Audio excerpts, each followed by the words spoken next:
An Australian nurse used to work with many elderly people before they meet their end. And in their last days, she had a habit of asking them about things they regret or things they wish they were done in a different way.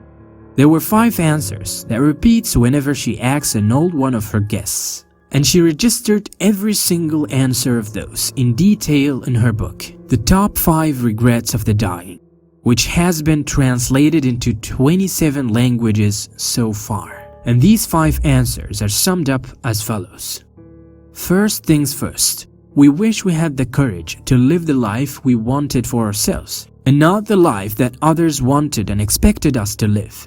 This was often what Mrs. Ware was told from those whom she worked with, as many of them have expressed that they missed out on the sweetness of life, as they did not work on fulfilling their own dreams, or even half of them, because their entire lives were, in a way or another, focused around satisfying others. Second, we wish we hadn't worked as hard as we used to. And this answer came especially from the men who worked in the windmill routine work, as many of them expressed their regret of losing the most important things in life, including companionship and friends who relieved them from much of their fatigue in the hard days. On the other hand, some of the old women also expressed similar feelings about what they regretted they'd done and what they wished they could have done better, especially the women who lost their breadwinners early.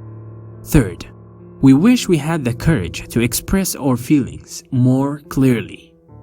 Many people muted their feelings for one reason or another. They suppressed their feelings in an attempt to avoid clashing with others, and those people lived swinging between themselves and the others, without ever being as they always wanted.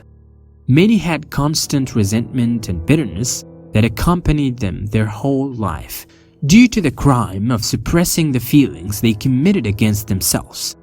Fourth, we wish we could stay in touch with our friends, especially the old ones, whom we could not renew our friendship with. They were deeply sorry for not giving friendship the time it deserves. Fifth, we wanted to be happier. Many people did realize that happiness was a choice they could make, but that was quite late. And unfortunately, they remained attached to their old costumes and traditions, and they were satisfied with their familiar comfort zone.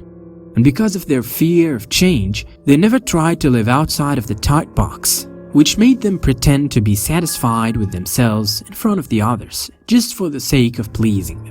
But within themselves, they know that they were looking for something else.